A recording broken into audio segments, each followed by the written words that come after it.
Okay, welcome back to Business Incorporated on Channels Television. Now let's head to the commodities market. And it's said that diamonds are a woman's best friend. I can say that. Diamonds and pearls are known to be the highest level of jewelry in the luxury goods business. The extraction of diamonds is known to be one of the most energy-intensive consuming processes and to be detrimental to society. The prevalence of blood diamonds in countries such as Liberia, Sierra Leone, and Angola has continued to taint the reputation of the diamond industry. There's a strong link between resource nationalism and violence. Well, joining us to discuss this now, we have Isaac Adekoye. He's an analyst at Financial Derivatives Company. Hello, Isaac. Good afternoon. Hello, good afternoon. Thanks for having me. Yeah, you're welcome. So diamonds is the woman's best friend. I don't know what is the man's best friend. It's a bit difficult to say for men, isn't it? But yes, indeed. All Diamonds right. are in fact the woman. Yeah. So with extracting companies experiencing new corporate governance and now being held to ethical and sustainable standards and the recent awareness on climate change, what does it look like, the future of diamonds in Africa? What does it look like? Well, the future of diamonds in Africa is still bright, considering that Africa is responsible for 50% of the supply of diamonds in the world.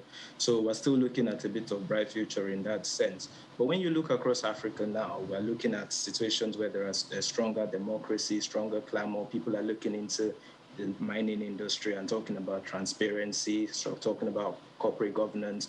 People are also looking and demanding for better wages and compensation for the miners. So you can see that in that sense, we can see a little bit of effect that might have on the mining and extractive industries. Then you look recently, the U.S. Treasury said that they were no longer going to be funding fossil fuel related projects. And when you consider the carbon footprints that these fossil fuel related projects might have, is very similar to the carbon footprints of the mining industry. So we could easily see maybe this funding stance extended towards the extractive industries in Africa. Then you also look at recently, there has been a growth in sort of like factory-made diamonds. So that's actually an interesting development that we've seen recently. But still, while these factory-made diamonds could look similar to actual diamonds, they actually have not the same resale value. So in that sense, there's no competition with the diamond industry yet. But then again, with this new awareness and consciousness of the world where people are demanding more greener, more stronger corporate governance and all that, we could easily see a shift in the value of those. But then when you now look at Africa as a whole, you see that extractive mining is actually taking a hit in the sense that surface diamonds are becoming scarce. So you see that in the future, you have countries like South Africa and Botswana, they might see their share of global output and even regional output of diamonds drop because the surface diamonds are becoming increasingly rarer. So mining is now going deeper and people are having to spend more to acquire these diamonds. And then when you look at the fact that Botswana, for instance, has 22% of its GDP is tied to these diamonds and the extraction industry, then that could actually affect its economy and its GDP. All right, and there's usually an inverse correlation between the value of the dollar and the prices of precious metals, of course, with diamonds. Now, how has this correlationship, how has it affected the metals market? Well, so far, the relationship is still going strong and is still valid. Because of the high inflation in the US, we're still seeing that investors are still flocking towards gold. In fact, not long ago, we saw gold reach an all-time high.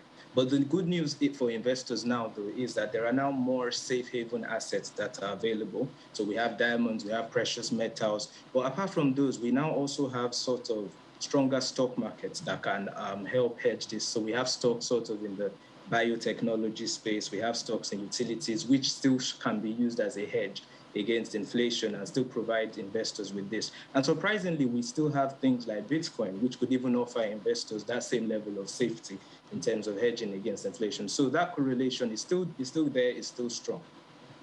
Yeah, when you mentioned Bitcoin, the picture of mining also came to my mind because I know there's also controversy around the mining of Bitcoin. Well, that's a topic for another day.